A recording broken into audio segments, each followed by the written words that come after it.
Во текот на 2025-та биле отворени нови 15.000 работни места, а според заменик министерот за економија Маријан Ристевски, тоа се должи пред се на тир зоните, но и на домашното стопанство кое реинвестирало во постојните објекти, со зголемување на обемот на работа и потребата од нова работна сила.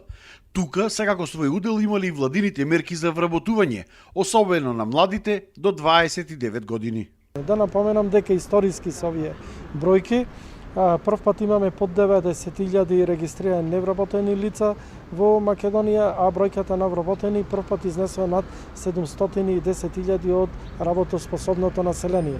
И да напоменам дека и тие 90.000 не е реална бројка на невработени лица, ако ги исклучиме 30.000 кои се занимаваат со земјоделие, а се пријавени во Агенцијата за вработување како невработени и во работоспособното население по статистика влегуваат и оние кои учат средно училиште од 16 до 18 години, а знаеме дека по законот е задолжително средното образование во Македонија, тука би отпаднале 5 до 10.000 лица во Македонија, значи реалната бројка на невработени би изнесувала околу 40 до 45.000 или тоа е околу 5% од работоспособното население, што е историски најнисок процент на невработени работоспособни луѓе во Македонија од осамостојувањето до сега. Лани процентот на реализација на мерките од оперативниот план бил над 92%, а истите ги искористиле над 12.100 лица, од кои што најатрактивната мерка била само вработувањето, која што пак ја искористиле 2600 мина. Годинава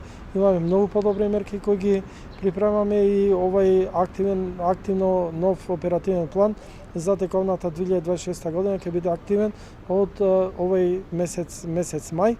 Со изгласување од страна на владата ги повикувам сите млади невработени лица во Македонија да го пратат оперативниот план и да аплицираат на сите мерки кои му се достапни на истите. Ристевски го повика стопанството повеќе да соработува со средните училишта и факултетите и да ги таргетира и пресретне овие млади кадри уште пред истите да завршат и да им понуди достојна работа и плата по нивното завршување на образованието.